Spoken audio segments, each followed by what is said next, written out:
welcome to another episode of the Women's Rugby Pod. I'm Johnny Hammond, and alongside Sarah Hunter, MBE, captain, my captain. Hello, Johnny. Okay. Yeah, not too bad. I mean, there's no prizes for guessing where you are right now. You wouldn't be anywhere in Loughborough, would you? With a purple picture behind you, sat on a purple sofa. No. Look at that. You're so on brand, aren't you, the whole time? Yeah, I've got this. Honestly, this purple and pink seats from here as well. Literally. Unbelievable. Well, if you cut, you'd be purple, pink, and white.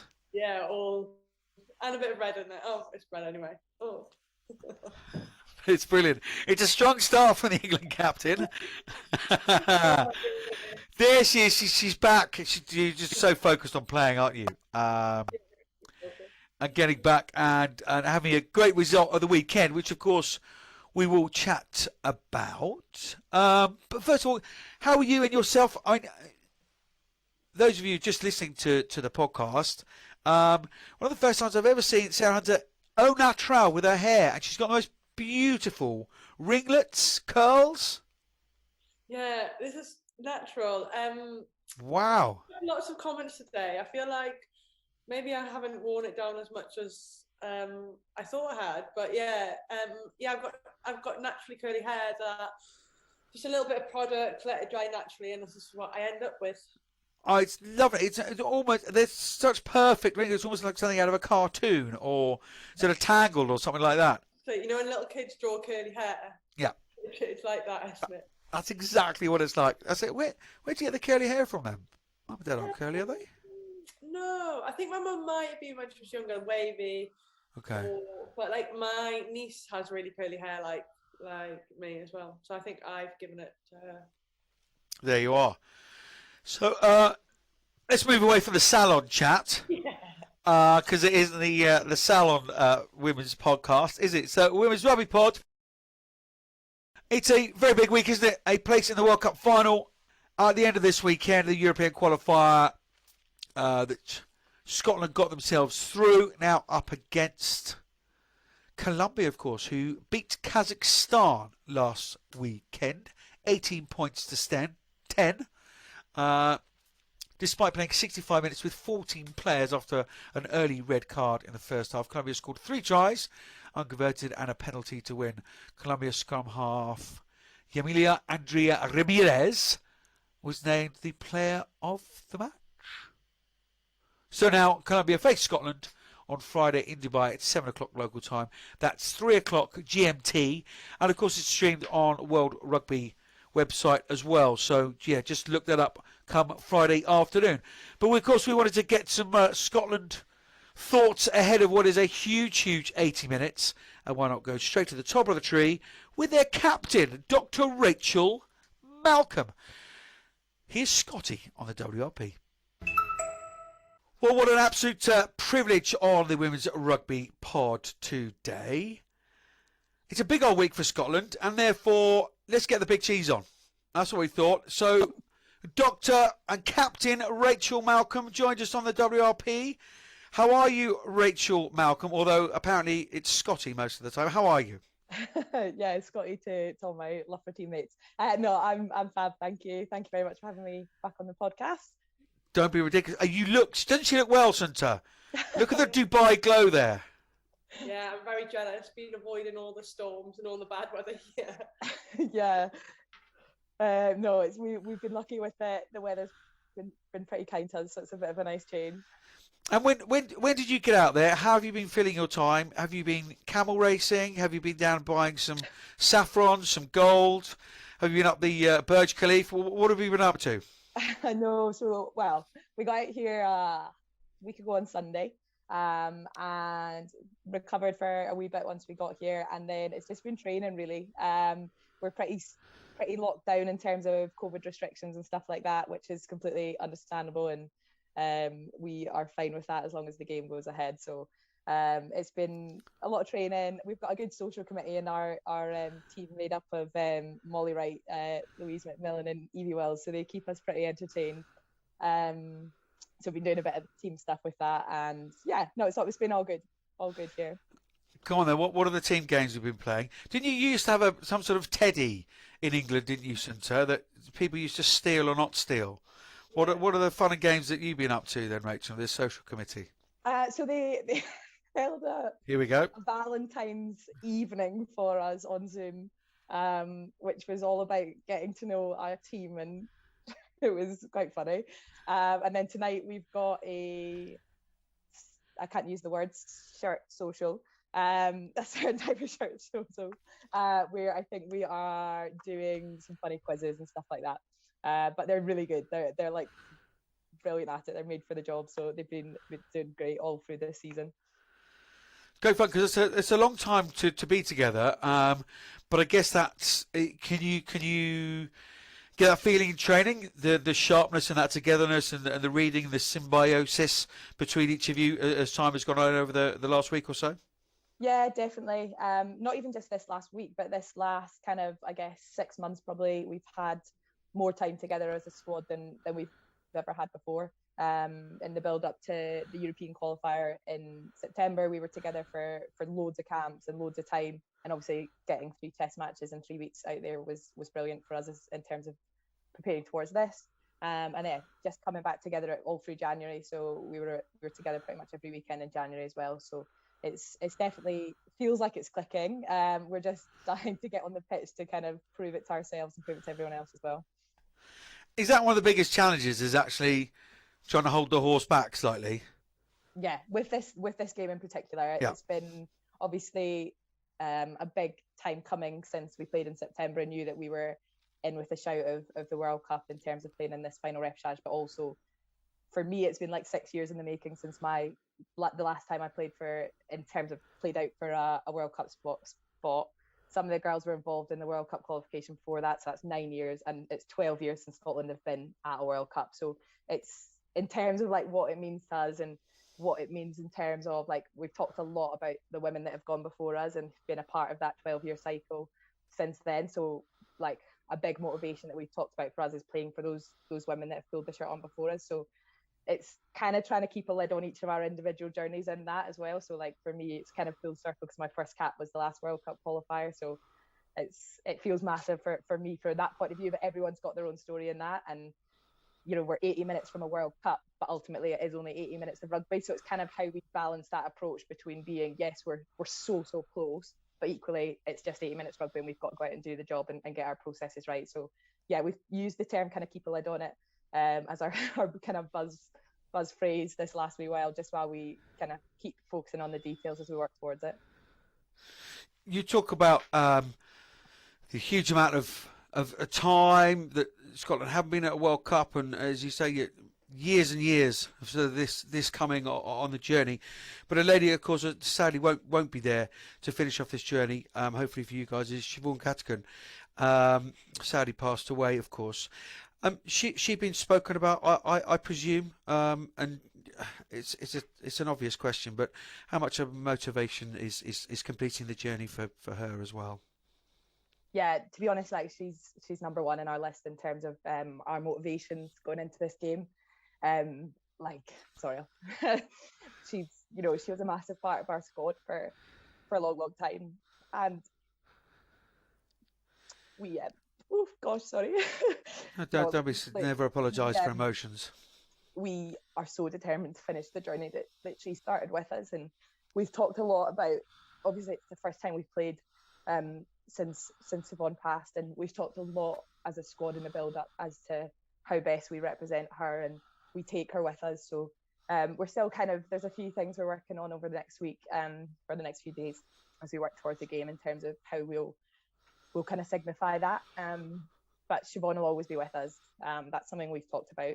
She'll be with us in metaphorical ways, she'll be with us in physical ways as well, with what we'll do as a squad.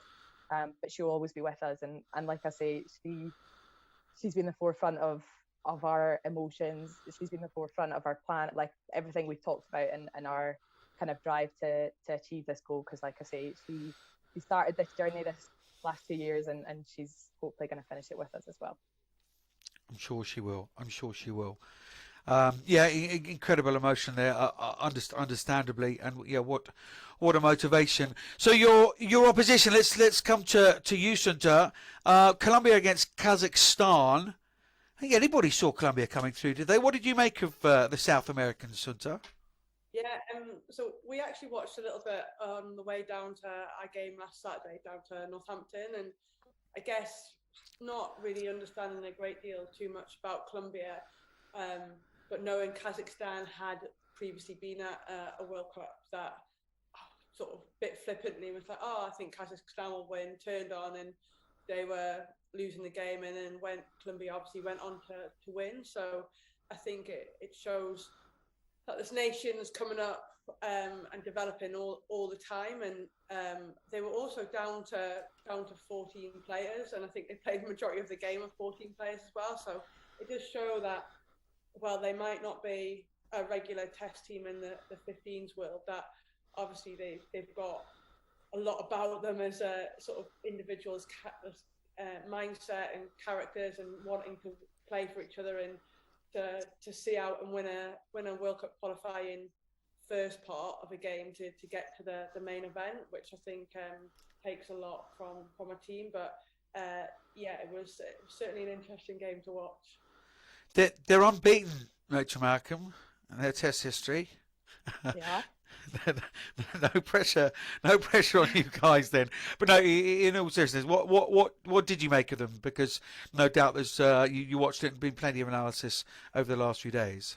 Yeah, well, they obviously they played Spain as well the week before, so we've had a fair bit now of footage between that game and the Kazakhstan games to see what they're about. And like Suns talked about, like they're full of heart. Like that's something we kind of hold as our super strength. So to see a team who's equally kind of passionate and full of that characteristics is something. So we'll fear that a little bit, because we know it can be quite a strong, I guess, a strong bond between teams to have that, and for them to achieve what they did with, like Sun said, with 14 players for 65 minutes of the game against a team ranked more than 10 world ranking places above them is really impressive, and they're a team who are getting better every game they play.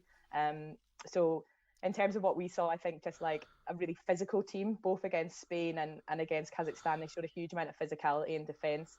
Some of the hits they were putting in were really impressive, and that's something we'll, particularly in the kind of first 20, they looked really strong to start with in both those games. So I think that's something we've talked about, is how we start the game, and look to try and see out that storm and hopefully kind of go into control mode and look to play our rugby.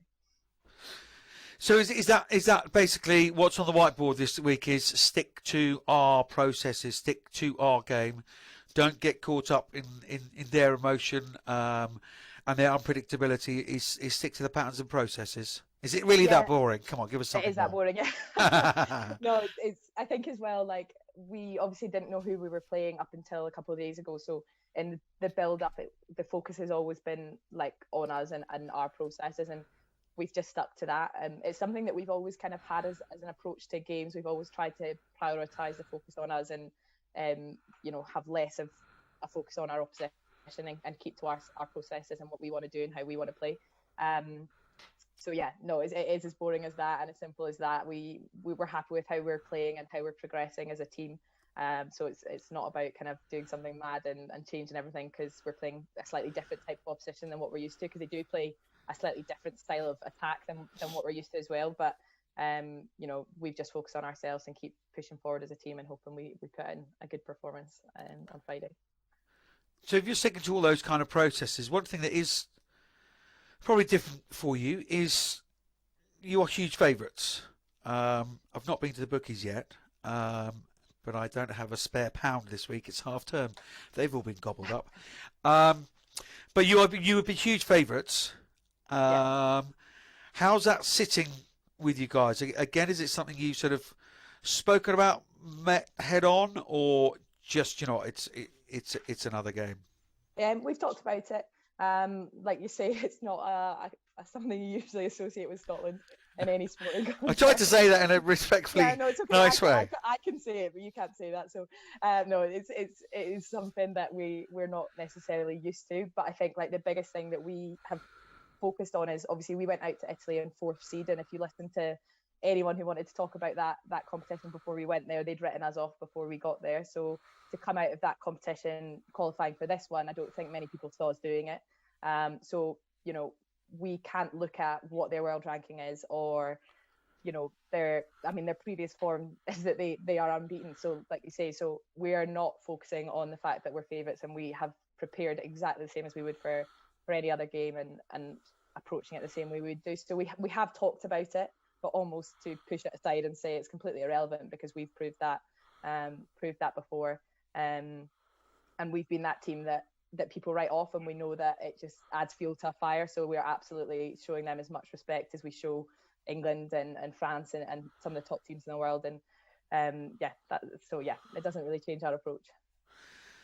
So it's a one-off 80 minutes of ruggers, and you're in the World Cup. Obviously that's pressure.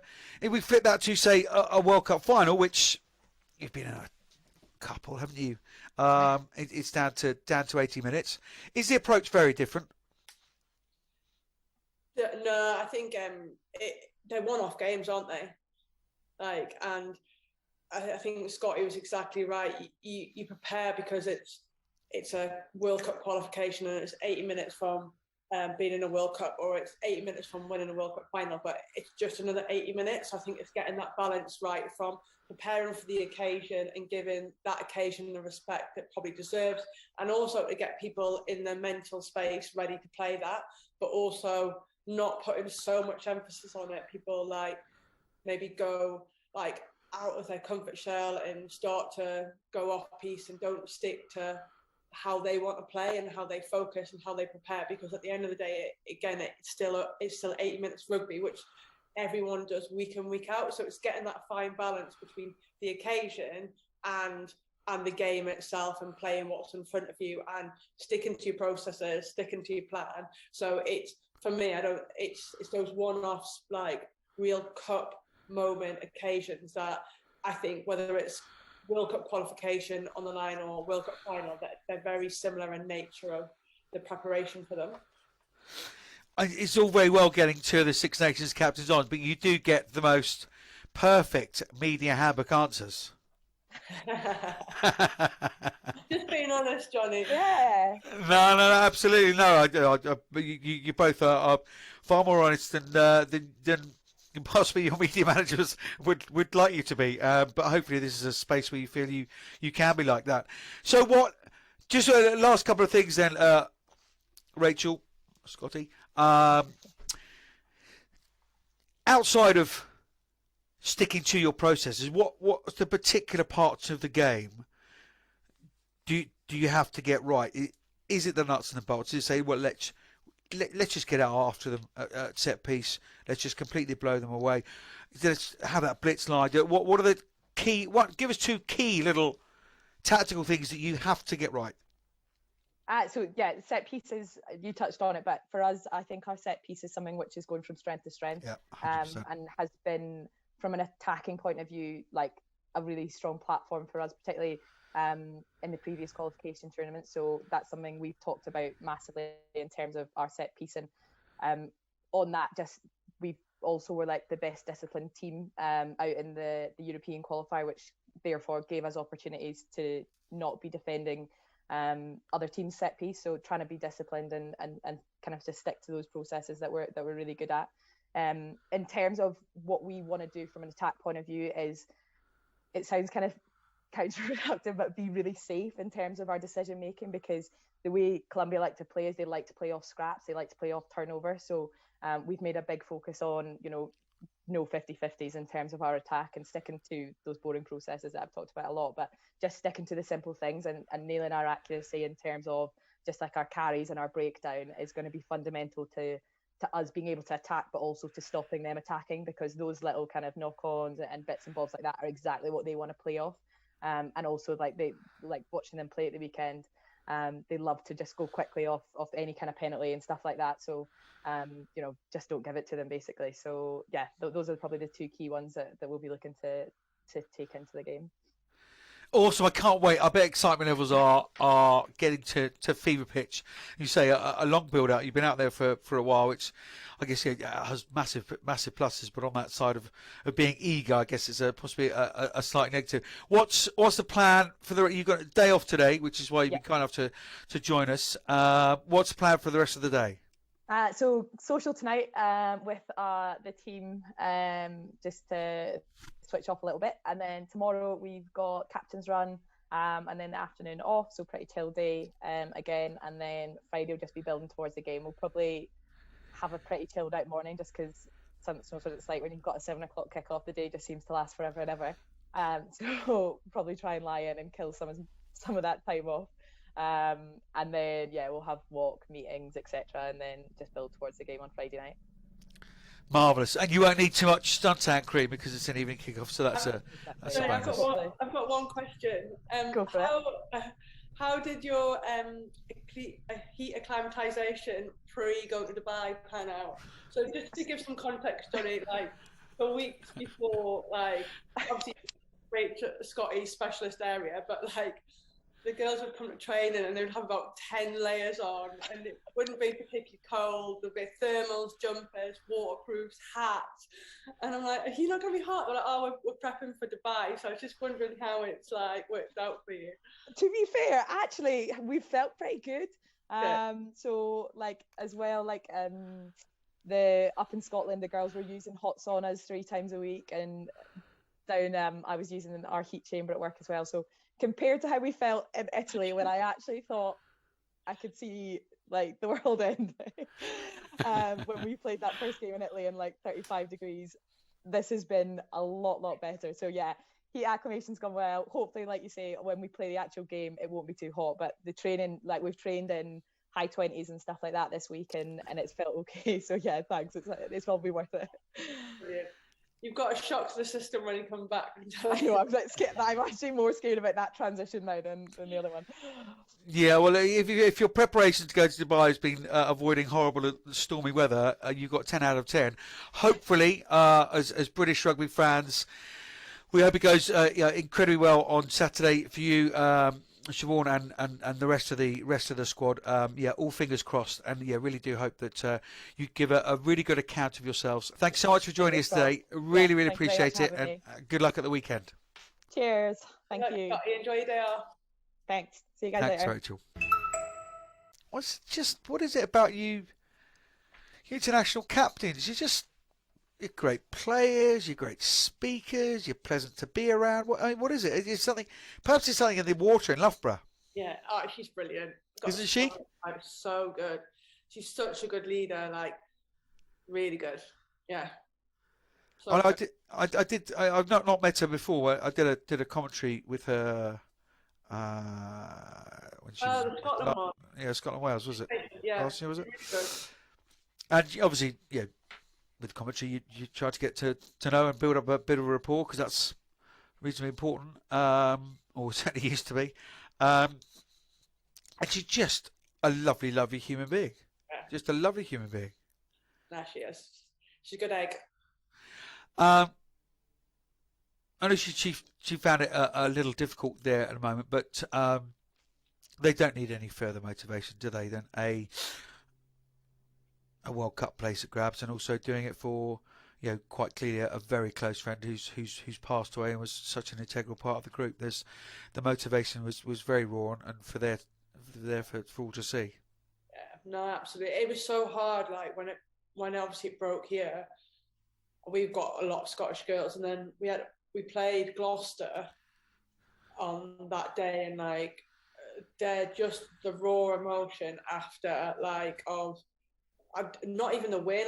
I think people saw it as like we won. Like the comment, I was like, nah, it's all to do with the fact they've just lost like a teammate, a friend, and they've just put everything into this week to get through, and it's just all come out after the final whistle. Like it just, it's really, really moving moment actually. Yeah, it certainly was.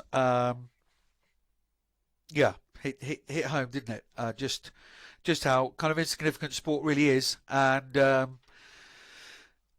but if it's in the mix, it can be an incredible motivator. I just two questions further on from Scotland. One will be what your prediction is. Number two is I just think Scotland are really building, aren't they? From when the last coach was there. Oh my God, my Goose was involved. We know how good he is, and just now Brian Easton's taken over. And you've got the likes of Jade Conkle, Chloe Rowley, who obviously fabulous players on the field. But it's a settled bunch now, and if you're being spearheaded by Rachel Malcolm, you're quite clearly going to go in the right direction.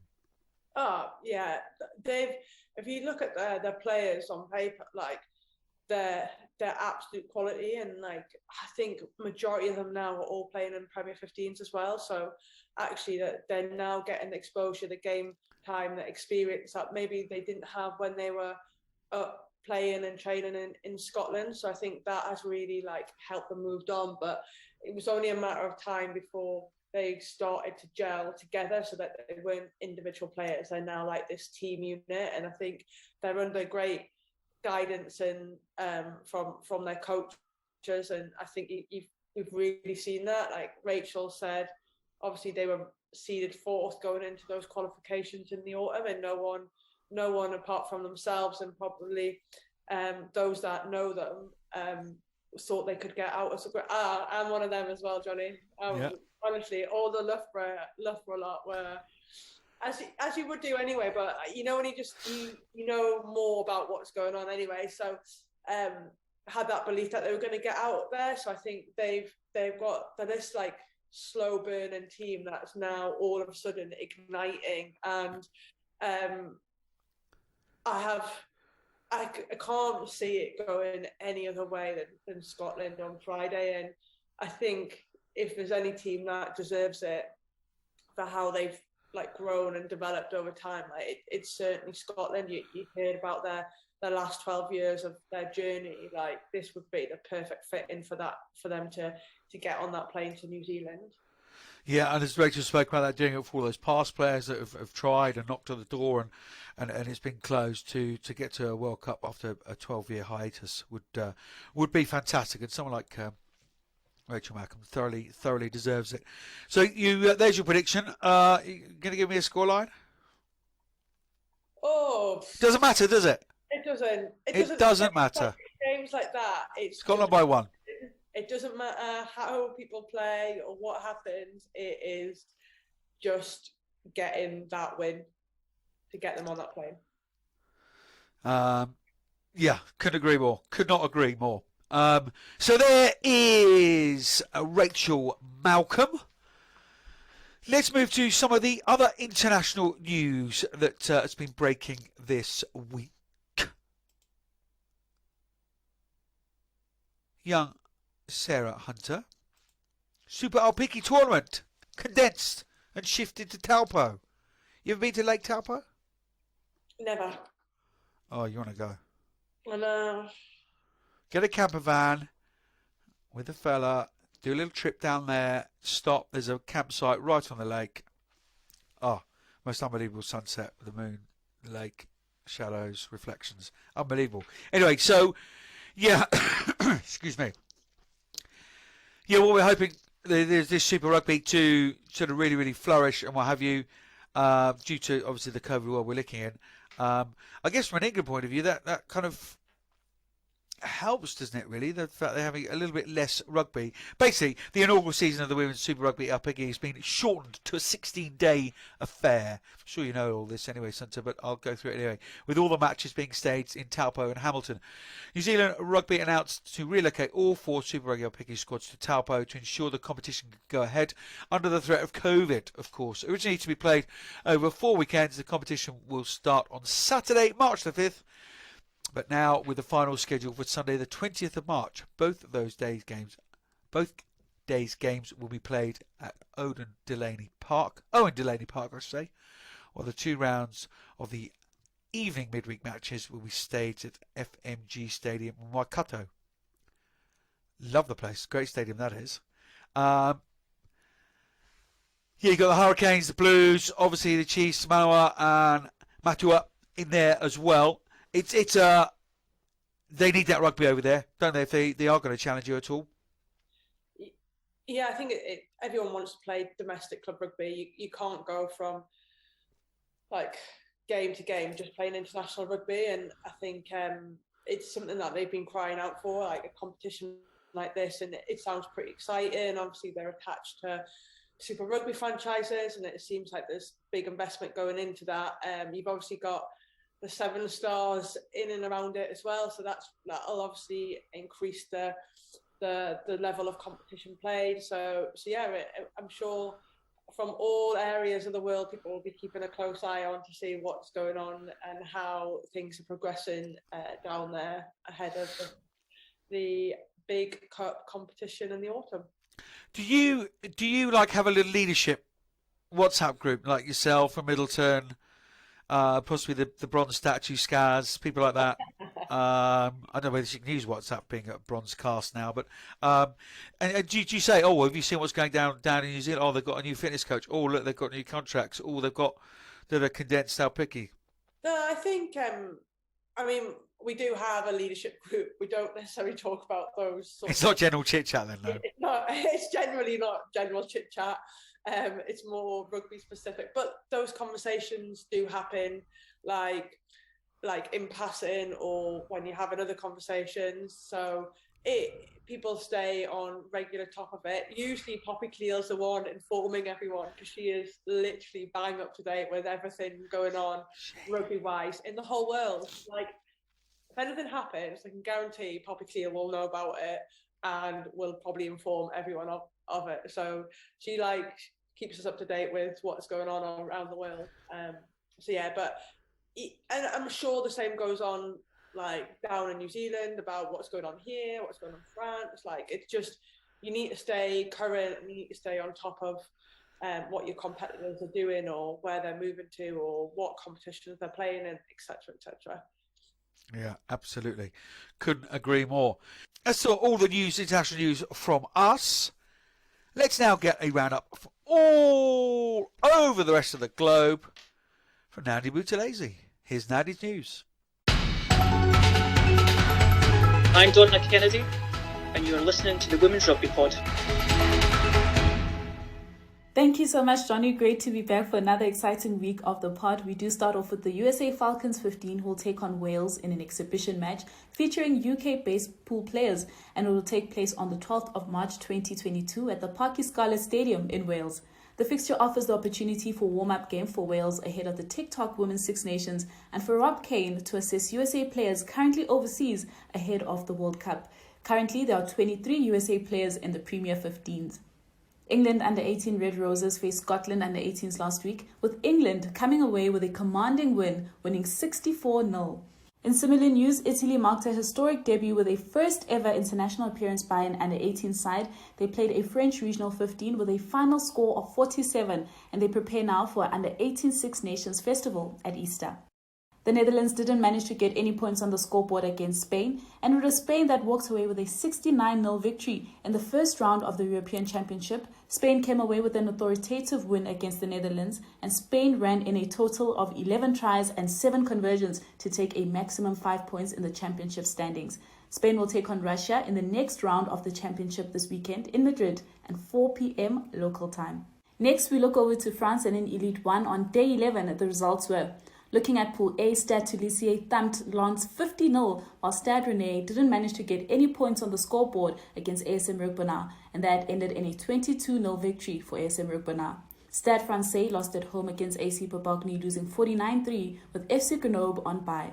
Looking over in Pool 2, Montpellier won 25-22 against Stade Bordeaux, with AS Béarnais not managing to get any points on the scoreboard against Black Neck Rugby, and Black Neck Rugby won 25-0, while Lille lost at home against Chili Mazarin, losing 20-14, and Lyon was on a bye. Stade Toulousain tops Pool A on 43 points, with ASM Rugby in second, and in Pool B, Stade Bordeaux is in first with 43 points, with Montpellier close behind on second with 39 points. This weekend on day 12, Lens will take on Stade Rennais, and ASM Rugby will go head-to-head against Grenoble, while AC Bourgogne will face Stade Toulousain with Stade Francais on a bye. Looking over in Pool 2, Stad Bode will take on AS Benes, with Blackneck Rugby taking on Lille, and Chile Mazarin will take on Montpellier, and Lille will be on a bye.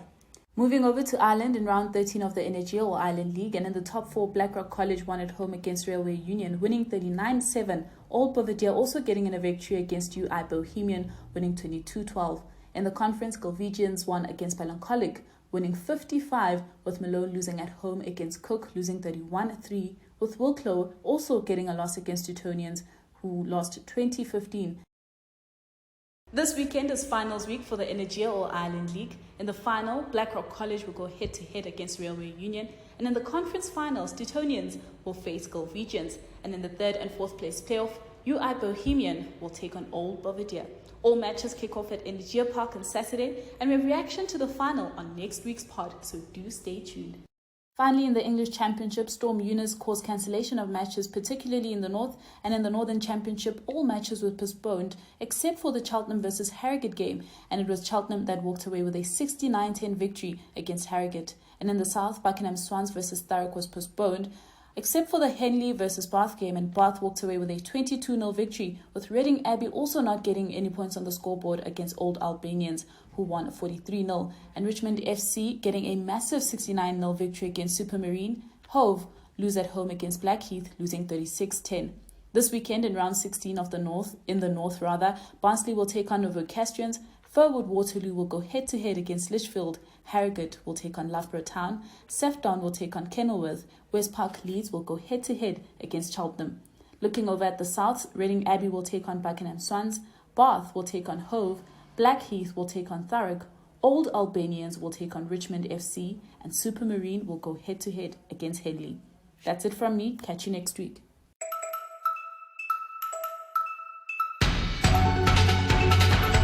I'm Lisa Burgess, and you're listening to the Women's Rugby Pod. Nandy, thank you very much indeed for bringing us all up to date. It's a big old final in Ireland, isn't it?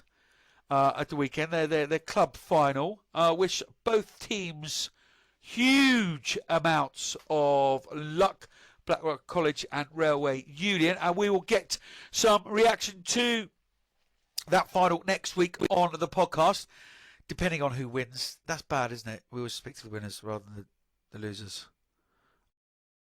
Sarah Hunter, it was a big old week for Loughborough, wasn't it? And your fairly new partnership with Northampton Saints, and your first ever game as Loughborough Lightning at Franklin's Gardens. How was it for you? Outside of the result. It was just a great occasion. Like you say, it was our first game as our partnership down there. We actually spent, they had a girls' camp because it was their half term, Tuesday, Wednesday and Thursday. So a few players had been Skaz and I had gone down on the Wednesday and spent time down there on Wednesday at the girls' camp, some coaching, which was just great to see. They had like over 70 girls, and bear in mind, the conditions were horrendous. They had people from 13 up to 18, and it was just great to see what Northampton were doing in the local area to develop the game at that age. So the week started off pretty well, and then we were down there on Thursday as a team to do all our training down there. So we did our weights, we did our skills, we did our team run on the pitch. So it just felt like a great way to start preparations for obviously the match itself, and then to have a double header as well, to hopefully get some of the crowd stay behind and showcase what the women's game's about for those people that maybe hadn't seen it. And then you throw the match into it, which I don't think anyone could have predicted would happen the way it happened. So it was obviously a great day for us because we ended up winning as well. But to play at Franklin's Gardens, it's just like an amazing pitch to play on. It's just like in immaculate condition. I mean, it's big, and it's pretty like hard to run on, but yeah, it was it probably helped us in terms of going from an artificial pitch to a pitch of that quality was good. I mean, I don't think Loughborough necessarily played our best rugby, I think we defended for about 60 minutes of the game, and I thought Exeter played well, but sometimes you've just got to find a way to win, and we managed to do that somehow on Saturday. And I think it just shows you the journey that we've been on as a team, and actually the heart and belief that we had, even going behind by 11 points, that we could find a way to win. And we just needed to put ourselves in better areas more often, because I think we had about 5 opportunities to score. We scored 4 of them, but we just didn't have enough of them earlier on to make it a little bit easier to handle, really. And a young lady in the back row alongside had a bit of a standout performance, didn't she? Yeah, Sadia is just this little firecracker of a player. Like, I think people that know last season that she played well, but she's kind of, since getting capped, coming to her own. Like, she played really well at Wasps last year, and I think she's just gone on and improves game on game. Obviously got capped in the autumn, and then is, after that performance, is very much on everyone's radar, because she does everything. She tackles, she runs hard, she's over the ball at breakdown, she does her job at line out time. Do you know what I mean? So she's just an all round player, but the strength and power that she has. I mean, you look at her last try, the line she took, but she still has so much work to do to finish, to get that try. Well, she's carrying people over the line. Yeah, ridiculous. And she's not a huge person, but no, she's so powerful. So yeah, there was two tries within 6 minutes, 73rd and 79th minute for Sadia Kabir. An outstanding performance from they're leading to the 28-25 victory. The other thing I was just going to ask before we move on, can you see that how that relationship's going to move forward now with Northampton Saints? I'm not only asking you for the inner workings and the details of it, but can you see how, because it's got to work for Loughborough Lightning more than it's got to work for Northampton Saints. That's where the focus should be. Do you understand what I mean? Yeah, I think again, I think it's starting to unfold in terms of how we want to work and plan. And there was definitely questions asking about whether we want to go back and play, and trying to find more games down there. And obviously we did a bit of training down there, so I think it's certainly going to unfold as time goes on. I think it's still really early doors to see how that works. I know there's ideas being floated around about what we do and how we move forward, and they're really positive, and they really are about how it doesn't just work for us, it works for them. And they couldn't be more welcoming and trying to make us feel part of Northampton down there. The conversations that we've had initially before the game, but everything that we did during the week, in the run up to the game, at the game, it just felt like we fit in, and it wasn't oh god, they're coming to run on our pitch, or they're coming to what they're going to do, they're going to mess it up, or oh, it's a hassle. Everything was they want us there, they want to have a women's team, they want to promote the game. And he felt that not just from obviously Northampton and the staff there, but the fans as well.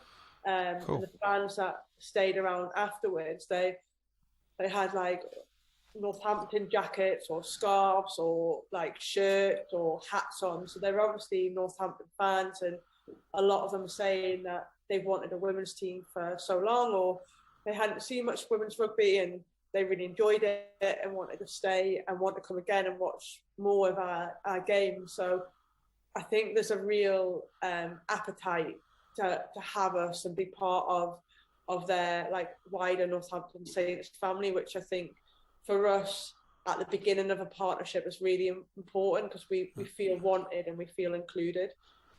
Pity the manager's got to recover all your sofas. To green, black and yellow, rather purple and pink. That's 4 in a row now.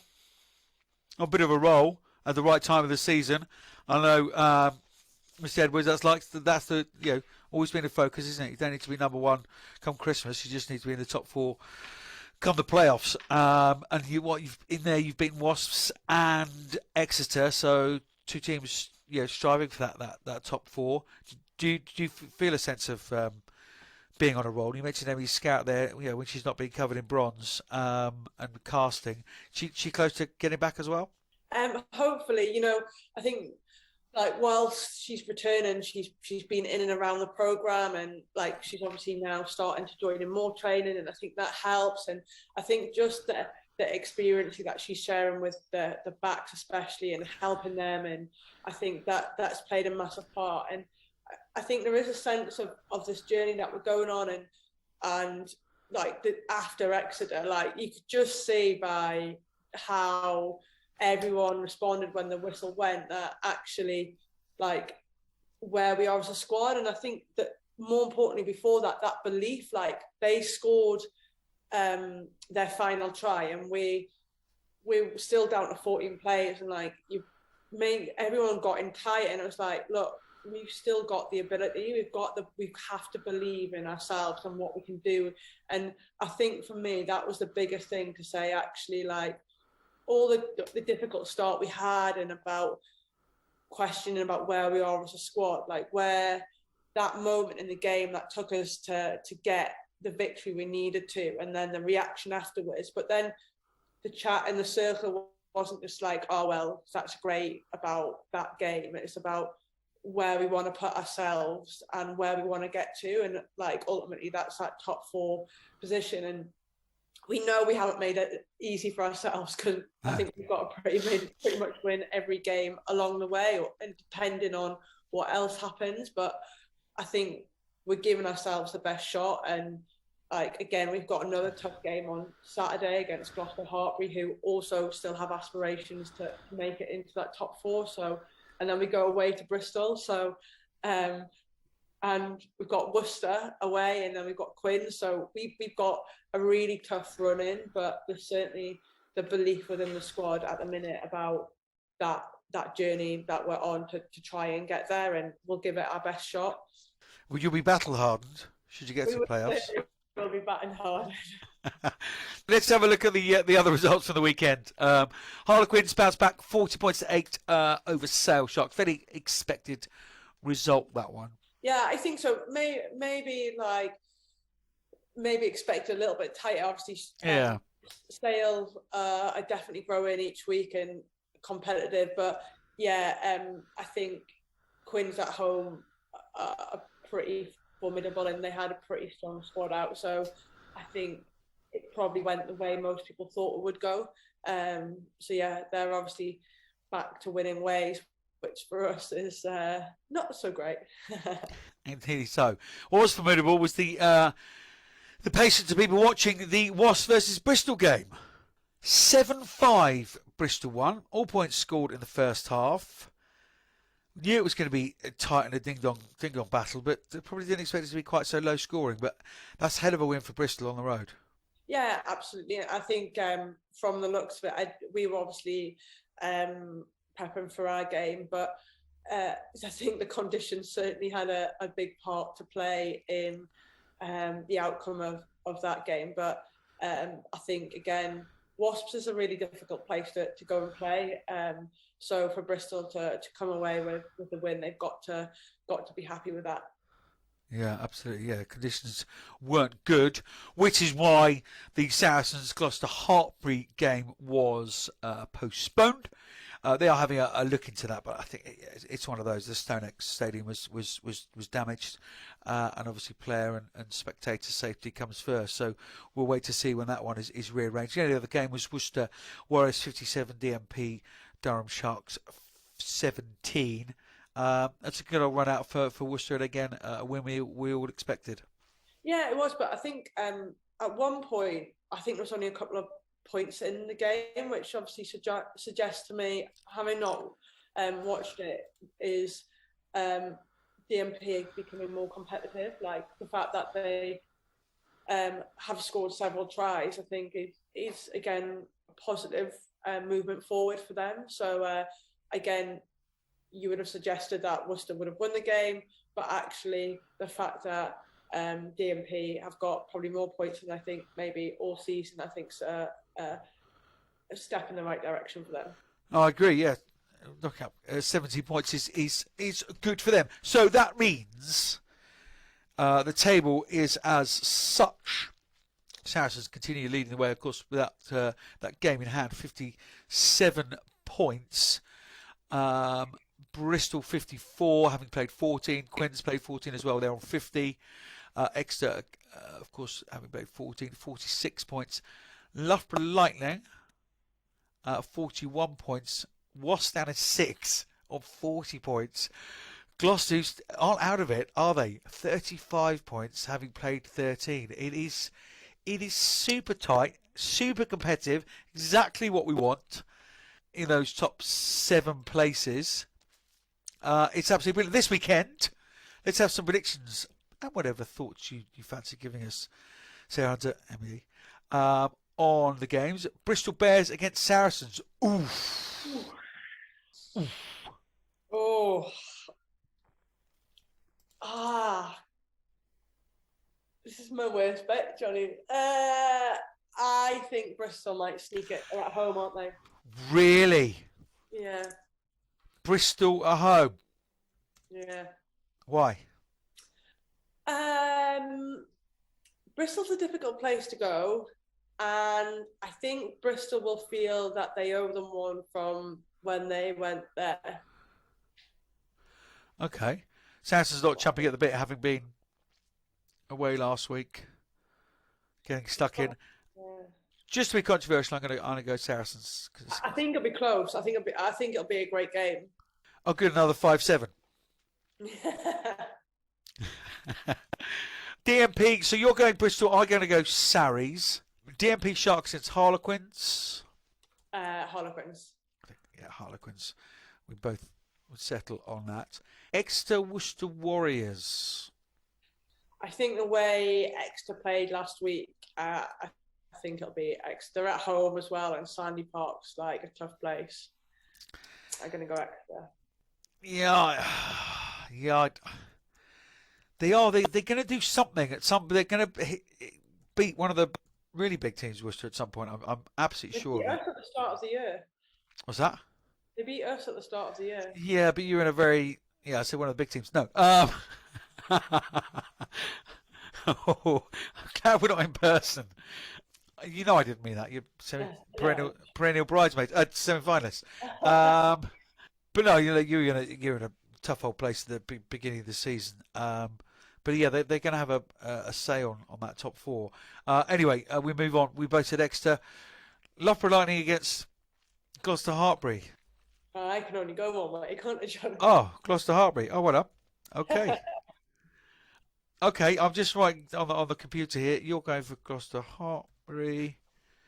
JH going for Loughborough Lightning. That's not how many people would expect it, but no, we're both going to go Loughborough Lightning. I just think you've got the bit between your teeth. And Sale against Wasps. Look, simple as it. Gloucester have to win to stay in the fight, and Wasps not quite so desperately, but yeah, they're in 6 at the minute. They win with 5 points. They're still only maximum. Yeah, still probably won't even. Well, they wouldn't be in the top 4 anyway. So, yeah, Wasps have got to win as well. Can you see them beating Sale? Oh, this I don't know. Do they have their Sevens players? Meg Jones was back last weekend. Yeah. Yeah, she was. I don't know if they're available this week. Oh, because they're back in training, aren't they? Yeah, but I don't know. I don't know enough to know whether they get released or not. That I don't know. Oh. I'm gonna have to press you. Do you want to phone a friend? Can you want to phone Abby Brown? I Abby, you in camp this week? Meg, are you? Georgie, you in camp? You're playing on Saturday. They're actually, I think they're probably out on the pitch right now. They're training here at Loughborough. Yeah. No, seriously. I'm gonna go Wasps. You're going to go Wasps? Yeah. I'm going to hold judgment till the teams are out. So. No, that would be very, very unfair and unjust. So I will go. Again, it's another one of those, isn't it? That's really boring. We've got exactly the same predictions. Oh. No, I went Bristol. You went Surrey. Oh, you're quite right. You're quite right. We've got that one difference. Okay, we'll stick with the one difference, then I'll go Wasps as well. But I should be most annoyed if Sale win out. I won't be annoyed. I'll be very pleased for Katie Daly McLean. Maybe. That's about it for this week's pod, young Sarah Hunter. Thank you so much for joining us. We do just have a couple little things to finish up with. You've got a shout out, haven't you? And boys, if this isn't going to get people running to this club, a shout out from the England captain, I don't know what will. So we've got a shout out to Haver Westford Ladies Seniors, who are in need of some more players to keep their club alive. And the club has a great legacy with players like Jazz Joyce and Lisa Newman having represented before. So if that's no incentive to go along, then I don't know what is. You could become the next Jazz Joyce or Lisa Newman and be pulling on that red shirt for Wales. So get down there.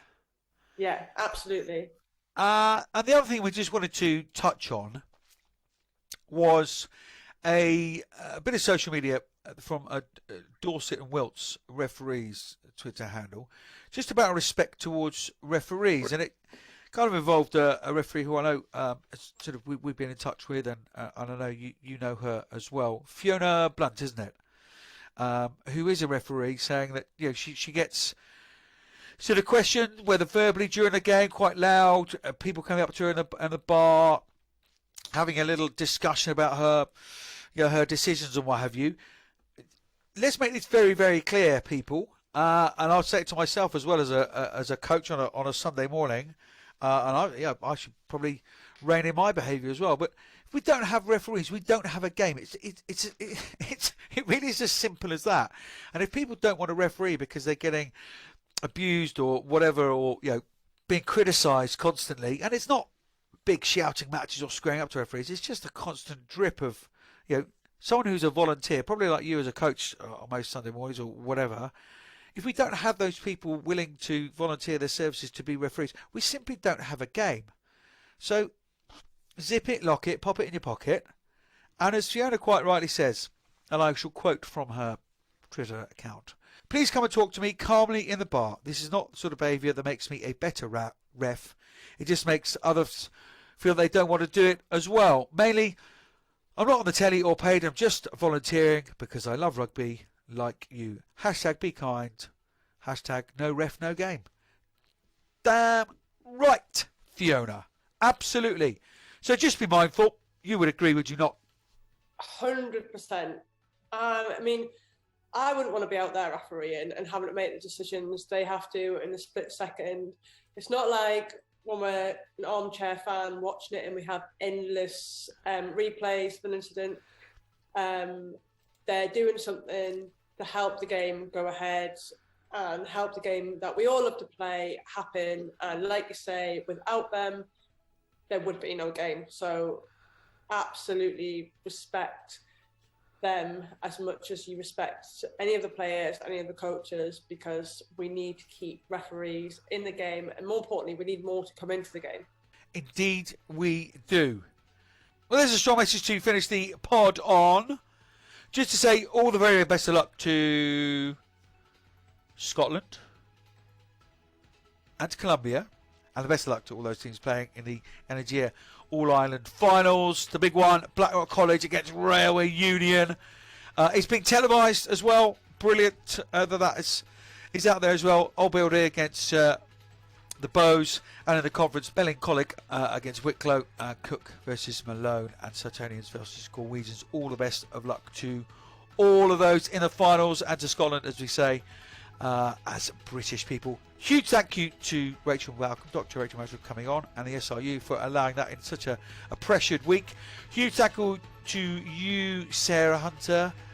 I just can't get over the curls. I can't get over the curls. Thank you to Nandy, to Tom, and to Bluebell. Good luck at the weekend, Hunter. Thanks for coming on. No, anytime. Always a pleasure. We'll see you next time. And remember, you're worth it. Bye for now.